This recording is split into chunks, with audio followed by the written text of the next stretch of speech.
오늘은 에베소서 이제 3장으로 넘어갔어요. 내가 그리스도의 비밀을 깨달은 것은, 사도 바울이 이제 그 하나님의 경륜, 그 비밀, 이것을 왜 갑자기 사립하여 들어왔는지에 대해서 우리가 오늘 함께 나누는 시간을 가졌으면 좋겠습니다. 지금 하나님의 원대한 목적은 뭐냐면, 원대한 목적은 1장 10절에 있어요. 1장 10절에 잠깐 볼까요? 10절 한번 읽어볼까요? 하늘에 있는 것이나 땅에 있는 것이 다 그리스도 안에서 통일이 아니라 재통일되게 하려 하심이라, 이렇게 이야기했죠. 이게 하나님의 원대한 목적이에요. 그래서 오늘 지금 바울의 그 지금 당하고 있는 이 사건을 어떻게 에베소 성도들에게 이해를 시켜야 할 것인지에 대한 여기에 대화가 들어있어요. 첫째는 하나님의 비밀이라는 것이에요. 비밀 때문에 내가 지금 갇혀 있다는 거예요. 옥에. 자, 또 유대인과 이방인, 유대인과 이방인의 그 적대 감정을 타파시키고 어떻게 했어요? 하나 되게 하기 위한, 이것이 구약에는 전혀 언급되지 않았었어요. 감춰져 있었어요, 비밀로. 그런데 이 비밀을 이제 그 하나님의 경륜의 때, 그 바울을 쓰시고자 하는 그 때를 하나님의 경륜을 이루어 가시는 거지요. 그럼 하나님의 경륜은 하나님의 뜻을 이루시는 그 계획, 그 뜻을 세워가고 이루어 가기까지, 이게 하나님의 경륜이라는 거예요. 그래서 3절 4절에 보면 계시로 비밀을 알게, 뭐 이런 식으로 이제 말씀이 나오는데, 우리 한번 1절에서 4절의 말씀을 한번 읽어볼까요? 자, 이러므로 그리스도 예수의 일로 너희 이방인을 위하여 갇힌 자 된 나 바울이 말하거니와. 왜 여기서 살짝 사립 끼어 들어와 자기의 그 실상을 지금 이야기를 해야만 되는지를 지금 우리는 한번 생각해 봐야 됩니다. 2절, 너희를 위하여 내게 주신 하나님의 그 은혜의 경륜을 너희가 들었을 터이다. 내가 전에 너희에게 복음을 전했을 때 들었지? 이 소리예요. 자, 여기 3절에 볼게요. 곧 계시로 내게 비밀을 알게 하신 것은 내가 먼저 간단히 기록함과 같이, 어디다 기록했어요? 에베소 1장 2장에게 기록되었죠. 그것을 읽으면, 너희들이 그것을 읽으면 내가 그리스도의 비밀을 깨달은 것을 너희가 알 수 있으리라, 이렇게 했어요. 그러면서 이제 그 뒤에 이어서 계속해서 자기의 그 처해 있는 이 상황들을 에베소 교인들에게 알게 하는 거예요. 왜? 에베소 교인들이 지금 어린아이예요. 막 태어난 자들이잖아요. 이 아직 성장되지 못한 교회가 바울이 왜 하나님이 계시다면 왜 바울이 갇혀야 되는 거야? 왜 우리 선생이 고통을 받아야 하는가? 하나님 믿으면 다 잘 된다는데, 이렇게 오해할 수가 있겠지요. 그래서 쭉 이제 이어서 설명이 되어져 가는 거예요. 그래서 우리가 이것을 더 좀 깊이 알게 하기 위해서는, 자, 한번 우리 원고 한번 읽어볼까요? 시작. 허물과 죄로 죽었고 이스라엘 나라 밖에 살아. 또 약속의 언약들에 대하여는 외인이었어요. 그리고 세상에서는 소망이 없었어요. 그리고 하나님마저도 없었어요. 이런 에베소 교회가 유대인과 화평해지게 되었고 또 하나의 새 사람이 되었다는 것, 새로 태어났다라는 거예요. 이제 성도들과 같이 동일한 시민이래요. 그리고 하나님의 권속, 즉 가족이라지요. 사도들과 선지자들의 터 위에 세워졌다라는 거예요. 그래서 주께서 어떻게? 사시기 위한, 주께서 함께 하기 위한, 함께 영원히 함께 기거하는 성전이 되어가고 있다라는 것을 지금 기록하고 있는 거예요. 이제 이방인과 유대인 사이를 어떻게? 이렇게 갈라놓았던 담을 누구를 통해서? 예수 그리스도 십자가를 통해서 허물어져 버렸어. 그래서 모든 적대 감정이 사라져 없어진 거예요. 이로 인해 연합되고 또 평화가 오게 되었고 예수 그리스도의 그 피로써 이루어 주셨다라는 거예요. 이렇게 교회의 특권과 신분 이런 상태에 대해 말하고 난 후에 자 3장 1절에 이러므로 이것은 앞에 이야기했던 내용들과 또 뒤에 연결시키는 그 내용들과 이어지는 이러므로 왜 이런 이유 때문에 내가 말한다 이런 말이에요. 그래서 그리스도 예수의 일로 지금 자기 사정 이야기를 지금 들어가고 있죠. 이러므로 예수의 일로, 누구의 일로? 자기의 일도 아니고 어떤 일도 아니고 예수의 일로 너희 이방인을 위하여. 너희들이 이방인이었잖아. 하나님도 없었던 자였잖아. 이스라엘 밖에 있었던 자들이잖아. 외인이잖아. 막 이렇게 이야기했었죠. 자, 이방인을 위하여 갇힌 자인 나 바울이 말한다 이 소리예요. 그래서 이러므로 이렇게 말하는데 이러므로에 대해서 앞의 내용을 이어받아서 하는 말로 이러이러한 이유로 인하여 이렇게 말한다는 거예요. 앞의 내용과 뒤의 내용이 연결된다라는 거예요. 이러므로 연결하는 말이 그리스도 예수의 일과 너희 이방인을 위하여 갇힌 자인 나 바울이라고 이렇게 말하고 있어요. 뭐 때문에? 복음 때문에. 바울이 큰 죄를 지어 감옥에 갇혔나요? 그리스도 예수의 일과 이방인을 위하여 갇혔대요. 예수의 일 때문에, 이 복음 때문에 갇혔다라는 거예요. 그러면 바울이 갇힌 이유가 무엇인지 2장 11절에서 21절까지 쭉 또 나와 있어요. 예수 그리스도의 피로 유대인이나 이방인이나 한 세 사람을 만들어서 하나님께 나아가게 하였다고 이렇게 기록되어 있습니다. 앞의 내용인 그 복음을 믿는 이방인이 예수 안에서 유대인들과 한 몸이 되었다라는 메시지죠. 그러니까 앞의 내용이 뭐였어요?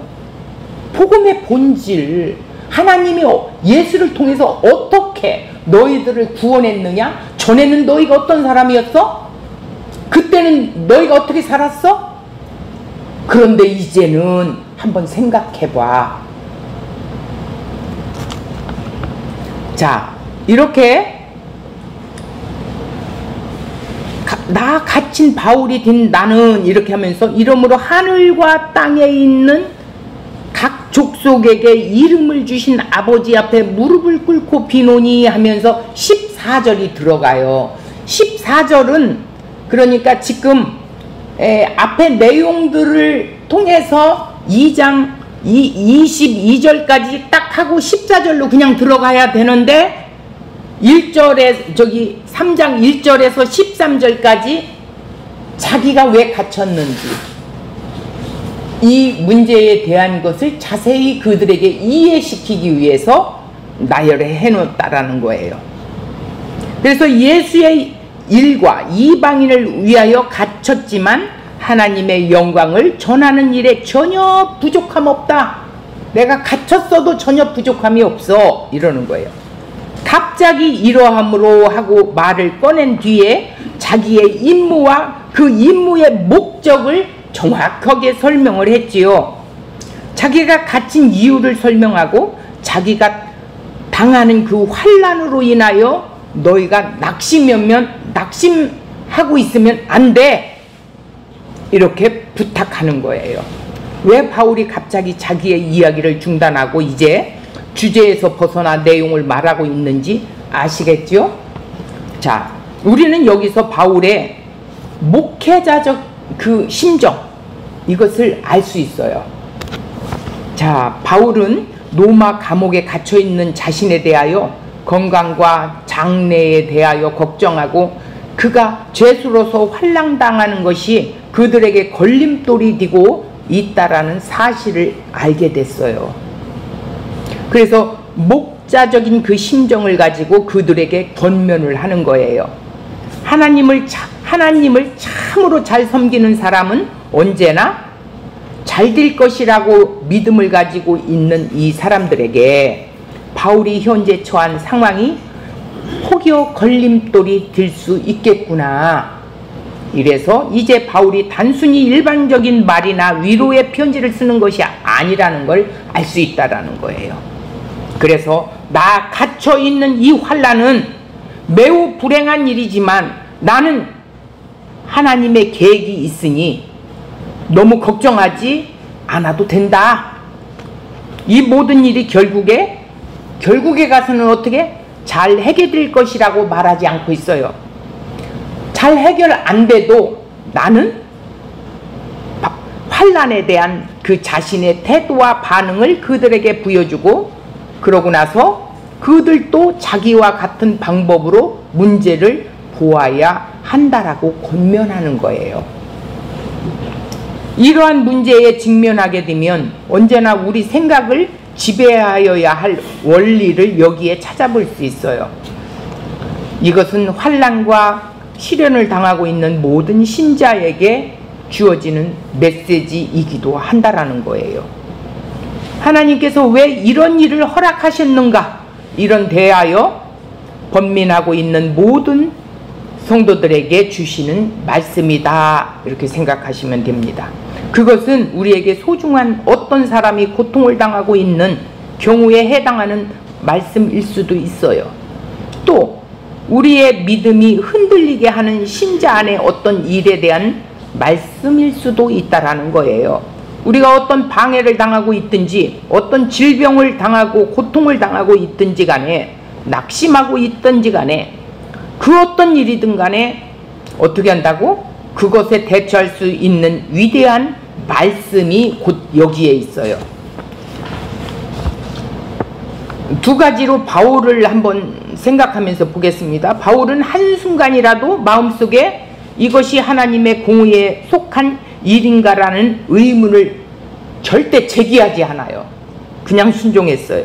또 자신의 공로나 정성을 내세워 불평이나 불만을 한마디도 토로하지 않았어요.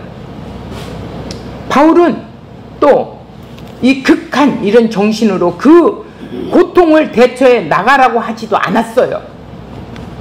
지금 처해진 환경에 슬퍼하지 말고 불평이나 불만을 품지 말라거나 침착하게 참고 견디라고 하거나 장부처럼 견디라거나 용기를 내라는 식으로 가르치지 않고 있다라는 것을 우리가 명시해야 된다는 거예요. 13절을 보면 그러므로 너희에게 구하노니 너희를 위한 나의 여러 환난에 대하여 낙심치 말라.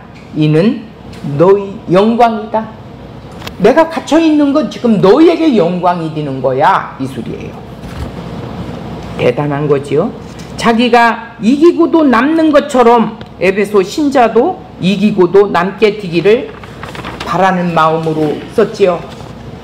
자기에게 주어진 환경을 견뎌내고만 있지 않고 이렇게 초월하여서 고난 중에서도 즐거워하고 있다라는 거예요. 그는 승리감에 도취하여 환희에 넘쳐 있는 거예요.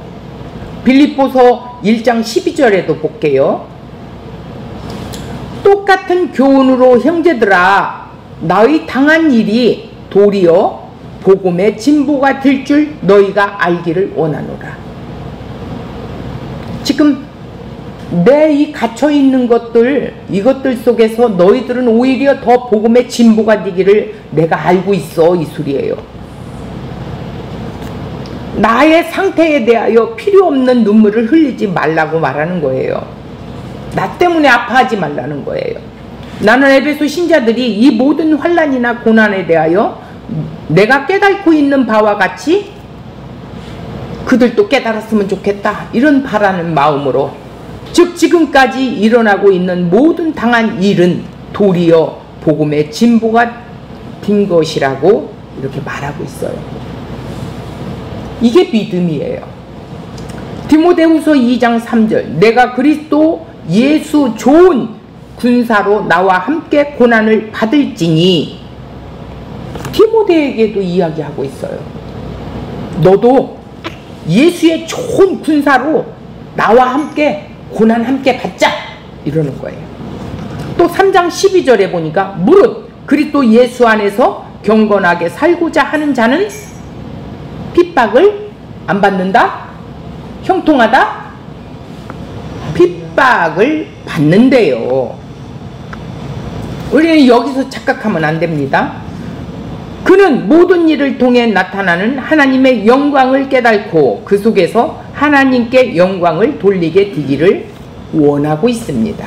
이것이 그리스도들이 도달할 장성한 믿음의 분량이죠. 바울은 감옥에 갇혀 있었으며 발에는 착고와 쇠사슬로 매여 있었으면서 자신에 대한 동정하지 말라, 이렇게 말하고 있어요. 그러면서 자신은 스스로 그리스도 예수의 일로 갇혀있다, 이렇게 말하고 있어요. 로마의 법률 때문에 갇힌 일과 죄수와 다르며 그는 로마의 죄수가 아니라 누구의 죄수? 그리스도를 위한 그리스도의 죄수라고 말하고 있어요. 감옥에 있음으로 인해 바울은 그리스도의 얼굴을 뵙던 그 생애의 놀라운 사건, 그 사건을 상기하고 자신이 회심한 일과 하나님의 놀라운 은혜와 그리스도의 사랑에 대하여 생각할 수 있었습니다. 우리도 이 첫사랑을 잊어서는 안 된다라는 거죠. 바울은 전에 어떤 사람이었어요? 사울이었을 때 하나님을 모독하고 회방하고 성도를 박해했던 자였어요. 그리스도께서는 그를 사랑으로 다가왔어요. 그의 죄를 없애고 하나님과 화해하게 하였고 하나님의 자녀가 되게 하시고 십자가에서 죽으셨다는 것을 희생하고 있는 것이었습니다. 그는 그리스도를 위하여 고난을 당하는 것이 생애 중 최고의 영광으로 생각하므로 주님을 위하여 고난을 받을 만한 자격이 있는 자로 인정을 받은 것에 대하여 오히려 하나님께 감사하고 있었다라는 거예요.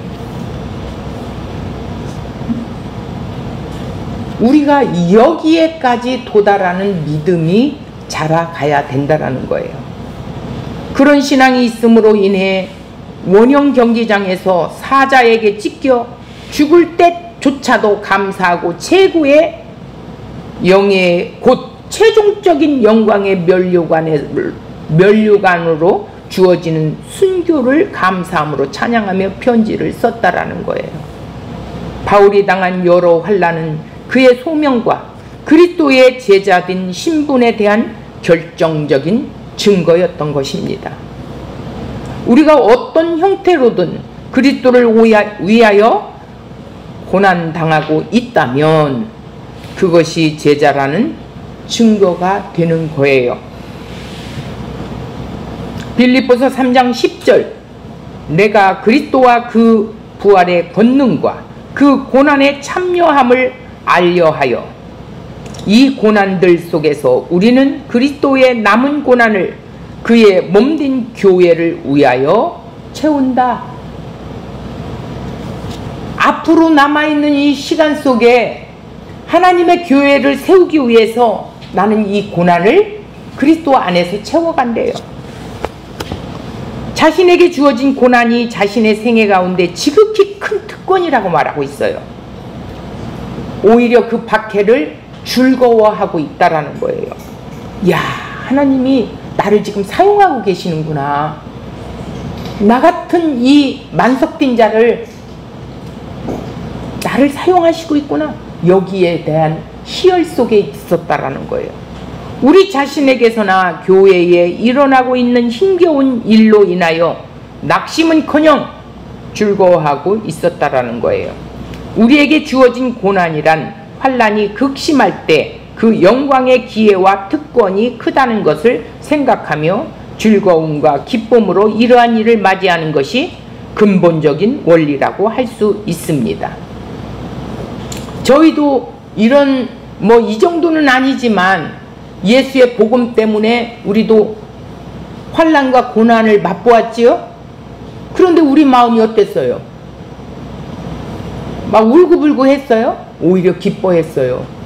하나님을 더 알아가는 계기가 됐어요. 더 가까이 갈 수 있는 계기가 되었어요.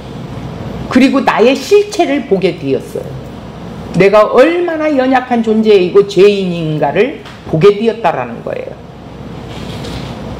그렇기 때문에 하나님이 우리에게 그 베풀어 주신 지극히 큰 그 은혜, 우리는 알아가면 알아갈수록 이렇게 성장하여서 고난에도 참여할 수 있는 자가 된다라는 것이죠.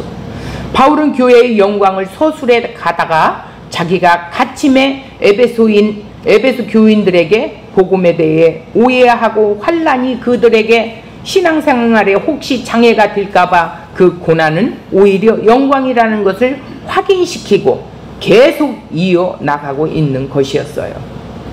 아직 신앙이 어린 교리의 체계가 잡히지 않은 이 초대교회에 이 그리스도인의 영적 풍요와 영광을 가르쳐 놓았다는데, 이 사도 바울이 감옥에 갇히고 그 초대교회의 사람들에게 점점 핍박과 환난이 닥쳐왔다는 거예요. 엄청나게 핍박이 심했습니다. 어린 신자가 이 환난 때문에 복음 자체를 의심하게 될까봐 자기의 처지에 대한 확실한 해석을 해주게 되었다라는 거예요. 고난의 문제만큼 빈번하게 하나님의 백성들은 혼란스럽게 하는 것은 없습니다. 그때도 신자가 똑같이 물었습니다. 왜 하나님은 자기 백성에게 시련과 환난을 겪도록 하시는가? 왜 바울과 같이 구별되어져서 하나님의 일을 하는 사람을 가두어 놓았을까? 그런 것으로 많이 마음이 흔들린다라는 것이죠. 바울은 그토록 자주 고난의 이유에 대해 빌립보서에서도 1장, 2장에 대해서, 디모데전서, 또 에베소서, 또 서신서에 대하여 신자의 고난의 문제들을 다루고 왜 신자들이 이 세상에서 시련과 환난을 견디어야만 하는가에 대해서 적나라하게 설명하고 있다라는 거예요. 그의 서신서를 보면 고난의 문제를 다룰 때 걱정하지 마세요. 곧 나아질 거예요. 결국에는 호전될 거예요. 이러한 위로를 하지 않았다라는 거예요. 고난에 대한 자신의 태도와 반응을 먼저 보여주고, 우리도 이렇게 고난을 당할 때 어떻게 대처해야 된다? 이렇게 해야 된다 라고 권명을 한 거예요. 바울이 그의 갇힘에 대하여 어떻게 설명합니까? 바울이 한마디로 불평을 했나요? 내가 이렇게 주의 일을 하다가 노인이 되었는데 왜 나에게 감옥에 가두게 놔두었는가 하고 불평했습니까?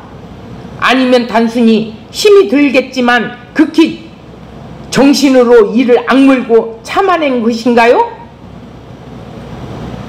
그런 신앙이 아니었습니다. 13절에 보면 그러므로 너희에게 구하노니 너희를 위한 나의 여러 환난에 대하여 낙심하지 말라. 이는 너희들의 영광이야. 이렇게 말하고 있었어요. 자기의 환난을 벅차야 하는 것을 느낄 수 있지요. 사도는 여러 가지 시련 가운데서도 기뻐했다라는 거예요. 바울은 자기가 처한 고난을 견뎌내고만 있는 것이 아니라 승리감에 도취하여 환희에 넘쳐 있었다라는 것을 말씀을 보면 알게 됩니다. 베드로전서 4장 12절, 사랑하는 자들아, 너희를 시련하고 오늘 불시험을 이상한 일 당하는 것 같이 이상히 여기지 마, 이러는 거예요. 13절, 오직 너희가 그리스도의 고난에 참여하는 것으로 즐거워하라. 너희들 고난당하는 건 그리스도와 함께 참여하는 거야. 이는 그의 영광을 나타낼 때 너희로 즐거워하고 기뻐하려 함이라 그랬어요. 14절을 볼까요? 너희가 그리스도의 이름으로 욕을 받으면 복 있는 자로, 복 있는 자래요. 예수님의 이름으로 욕당하면 감사하세요. 영광의 영 곧 하나님의 영이 너희 위에 계심이라 이렇게 말하고 있어. 왜 신자의 고난이 복되고 기뻐해야 할 건가요? 무엇 때문에 그렇게 갇힌 자가 되었다고 말하고 있습니까? 그리스도의 예수의 일꾼으로 갇혔대요.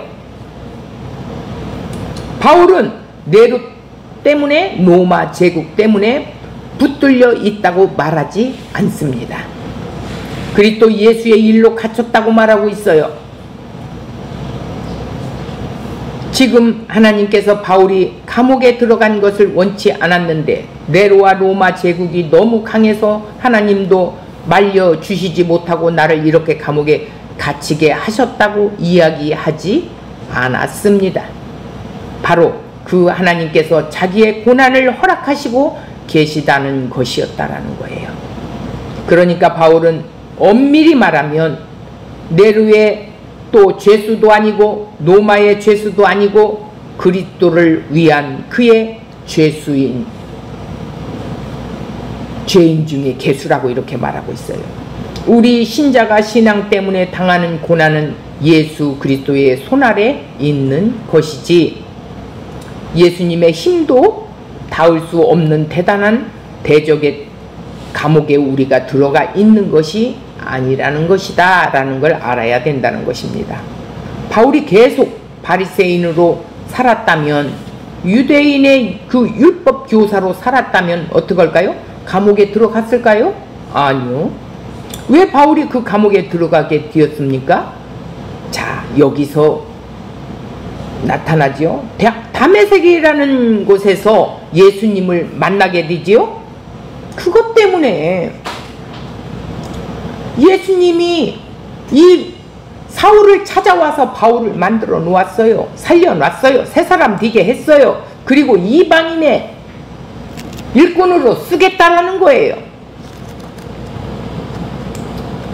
그래서 왜 그렇게 감옥에 들어갔는데, 또 이렇게 우리가 신앙생활 할 때 뭐 예를 들어서 아내가 막 신앙에 빠져가지고 열심히 하다 보니까 너 미쳤구나, 미쳤어, 이러는 남편도 없잖아 있지요. 이런 심한 말로 여러분들은 공격 당합니까? 어느 날 누군가로부터 전해들은 예수 때문이 아닙니까? 그러한 핍박이 올 때 그것은 우리가 예수도 이기지 못하는 대단한 대적의 감옥에 던져져 있는 것이 아닙니다. 바로 예수 그리스도로 말미암아 어떻게 예수 그리스도의 제수가 되어 있는 영광스러운 우리의 실존이라는 것을 알아야 한다라는 거예요. 왜 예수님은 신자를 그렇게 그리스도의 죄수로 삼는 것입니까? 예수께서 이 땅을 죄수의 모습으로 오셨지요. 그렇기 때문에 그래요. 그의 고난에 우리를 동참시키게 해주신 것이에요. 동참하게 해주신 거예요. 그 길이 승리의 길이기에 우리를 그리스도의 죄수로 삼으신 거예요. 바울은 에베소 교인들에게 나는 이방인들인 너희들 때문에 감옥에 갇히게 되었다고 말합니다. 자, 2절을 볼까요? 너희를 위하여 내게 주신 하나님의 그 은혜의 경륜을 너희가 들었을 터이라. 이렇게 했어요. 경륜이 뭐라고 그랬어요? 하나님의 계획, 그것을 이루어 가시며 이루시고 또 계속해서 이루어 가신다라는 거예요. 너희를 위하여, 이방인 에베소 교회를 위하여, 이방인인 그리스도인을 위하여, 교회를 위하여 자신에게 주신 거라고 바울이 말하고 있어요. 하나님께서 주신 것이에요. 하나님의 그 은혜의 경륜에 따라서 바울을 사용하신 거예요. 그 하나님의 은혜의 경륜. 자, 1장 2장 22절까지 내용으로 에베소서의 복음을 전한 내용이지요. 자, 경륜이라는 게 뭐예요? 하나님의 집 관리하다, 경영하다, 하나님의 집 일을 관리하는 것이에요. 즉 집사이기도 하지요. 경영이란 두 가지가 있어요. 하나는 하나님의 계획을 경영하고, 하나는 하나님 계획과 경영을 수행하는 직분, 직책, 일꾼, 그것을 말하고 있어요. 지금 여기에서는 사도의 직분, 사도의 직무를 보는 것이 좋습니다. 바울에게 보여준 사명, 즉 직무를 말하고 있는 거죠. 골로새서 1장 25절, 내가 교회의 일꾼 된 것은 하나님이 너희를 위하여 내게 주신 직분을 따라 하나님의 말씀을 이루려 함이니라. 이렇게 했어요. 은혜의 경륜을 따라서 한 거래요. 하나님의 은혜로부터 시작된 경륜이라는 의미일 수도 있고, 하나님의 은혜를 드러내는 경륜이라는 의미도 있습니다. 자신의 직분을 하나님의 은혜로 주셨다는 의미도 들 수 있습니다. 또 하나님의 은혜를 드러내기 위해서 직분을 주셨다는 의미일 수도 있다라는 것이죠. 자, 은혜는 하나는 구원과 관계에서 썼어요. 2장 8절에 보니까 너희는 그 은혜에 의하여 믿음으로 말미암아 구원을 받았으니, 이렇게 썼지요. 2장 8절에 구원은 하나님 선물입니다. 또 하나는 직분과 관계에서 썼습니다. 에베소 3장 7절, 내게 주신 하나님의 은혜의 선물을 따라 일꾼이 되었노라. 이렇게 말했어요. 구원받은 것이야 하나님의 선물이고, 이것이 은혜로 주신 거예요. 또 그 은혜의 선물을 따라 일꾼이 됐다라는 거예요. 갈라디아서 1장 15절, 그의 은혜로 나를 부르시니가, 이렇게 말하지요. 자신의 직분을 은혜의 직분으로 얘기하고 있는 거예요. 그러기에 바울은 어떻게 했습니까? 하나님의 은혜를 헛되지 않게 하기 위하여 충성스럽게 감당했어요. 그리고 고린도전서 4장 1절을 보니까 바울은 자신이 그리스도의 일꾼이요 하나님의 비밀을 맡은 자라고 말은 자신들에게 어떻게 해요? 맡은 자신에게 구할 것은 충성이래요. 맡은 자, 직분을 맡은 자는 곧 충성스럽게 일을 해야 된대요. 대충 해서는 안 된대요. 그냥 적당히 해서는 안 된다는 거예요. 본문 3절에 보면 비밀을 얘기하고 있어요. 자, 3절에 볼까요? 곧 계시로 내게 비밀을 알게 하신. 자, 바울은 하나님께서 자신에게 은혜로 직분을 맡기셨음을 알았기에 충성스럽게 일했어요. 온갖 어려움이 있음에도 불구하고 어떻게 했어요? 자신에게 맡겨주신 일을 신실하게 감당을 했습니다. 자기 힘으로 감당한 것이 아니라 성령의 능력을 부어주시기 때문에 성령에 민감하게 반응을 했다라는 것이죠. 교회를 위하여 우리에게 주신 직분은 하나님의 은혜로 주신 것입니다. 은혜의 성격을 가진 직분이죠. 구원이 하나님의 은혜입니다. 직분도 하나님의 은혜입니다. 구원이나 직분이나 모두가 자신의 공로로 된 것이 아니지요. 구원은 전적인 하나님의 은혜입니다. 직분은 자신의 실력과 능력이라고 생각합니까? 직분을 통해 드러내야 하는 것은 결국 하나님의 은혜이기 때문에 자기 실력으로는 할 수 없는 거예요. 직분을 잘 감당하고 있다는 것은 하나님의 은혜를 충분하게 드러내고 있다라는 의미입니다. 바울이 교회를 위하여 주님께서 주신 직분을 감당했는데 그가 교회를 위하여 하신 일이 무엇일까요? 바로 계시로 주신 그 비밀이 뭡니까? 예수 그리스도잖아요. 예수 그리스도의 그 비밀을 전하는 것이었어요. 이게 비밀이라는 거예요. 3절 보겠습니다. 곧은 뭐라고 그랬어요? 이꼬로 계시로 하나님의 경륜의 계시로 내게 비밀을 알게 하신 것은 내가 먼저 간단히 기록함과 같으니 1장 2장에 적어놓은 거 너희들이 읽어보면 알아 그러죠? 자, 계시로 바울 사도에게 알려주신 것이에요. 감추어졌다가 계시로 알려졌다라는 의미로서 비밀이라고 합니다. 사람들이 공부하고 연구해서 아는 것이 아니에요. 하나님께서 계시해야 알 수 있어요. 성령이 임하여 그 계시를 드러내 보이고 듣게 하신 것이지요.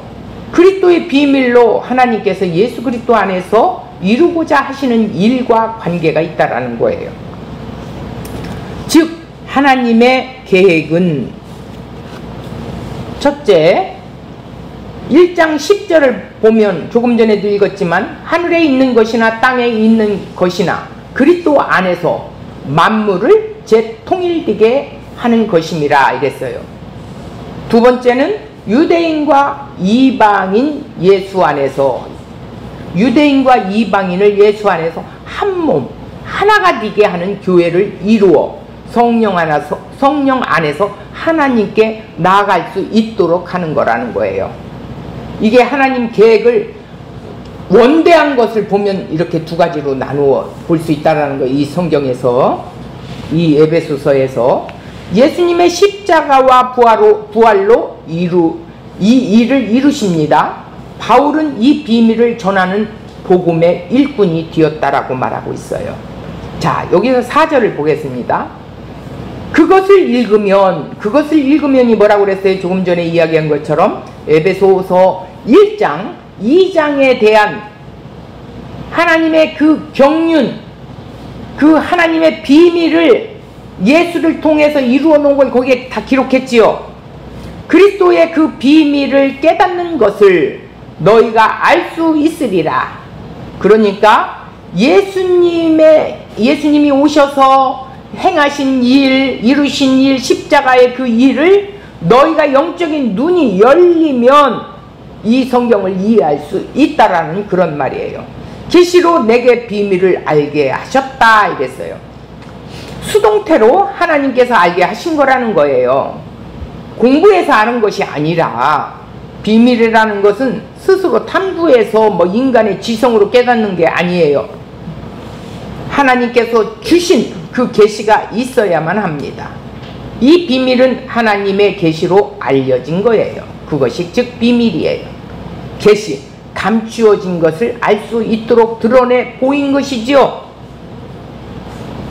자, 하나님께서 눈과 귀를 열어 주셔야만이 알 수 있어요.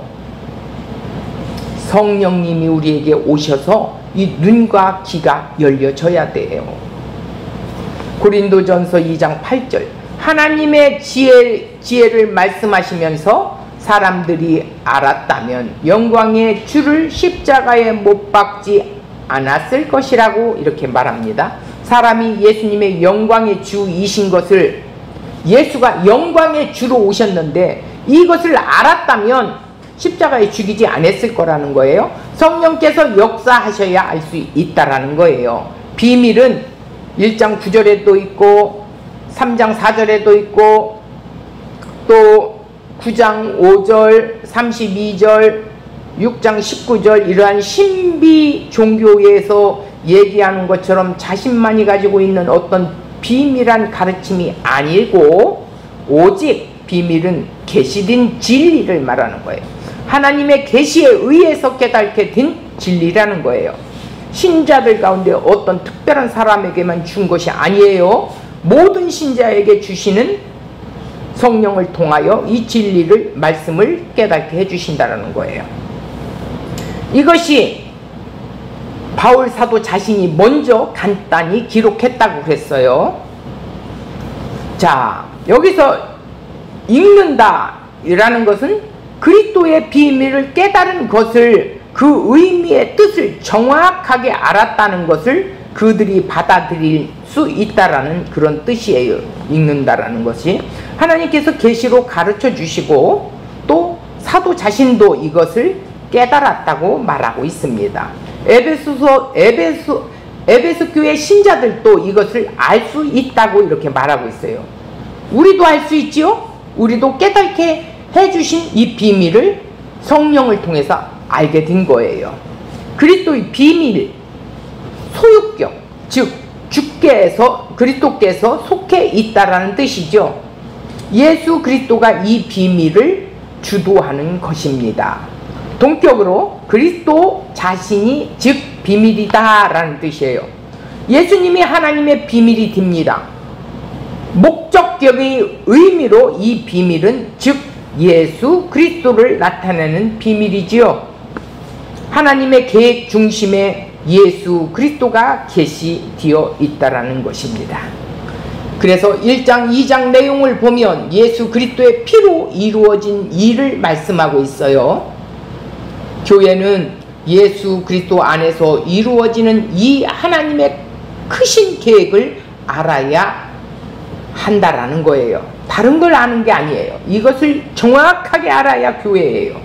하나님께서 창세전에 예수 그리스도 안에서 계획하신 이 일을 관심을 가지시고 생각해야 한다라는 것입니다. 이 그리스도의 비밀을 바르게 깨달아야 한다라는 거예요. 그런데 이 비밀에 대해서 관심이 많지 않아요. 하나님께서 무엇을 하셨고 무엇을 하시려고 하는가? 하나님께서 이 일을 위해 어떤 일을 준비하셨고 지금 어떤 일을 하고 계시는가? 사람들은 관심이 없어요. 그러나 교회는 관심이 있어야 합니다. 구원은 입에 침이 나올 정도로 얘기들은 하는데 그리스도 비밀은 잘 몰라요. 설명조차도 제대로 할 줄 몰라요.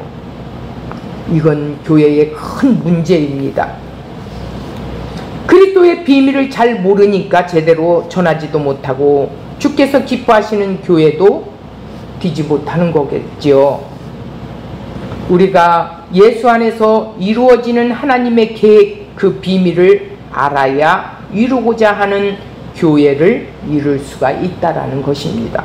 그래서 1장, 2장이 얼마나 중요한지 지금 몇 번을 걸쳐서 우리가 말씀을 나눴습니까?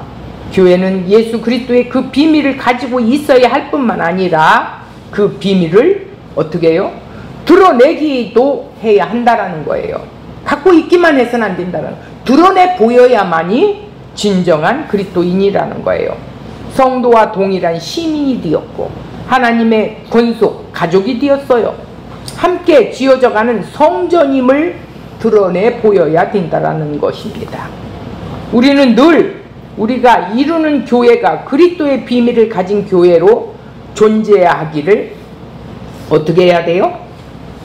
그런 인식이 있어야 한다라는 거예요. 오늘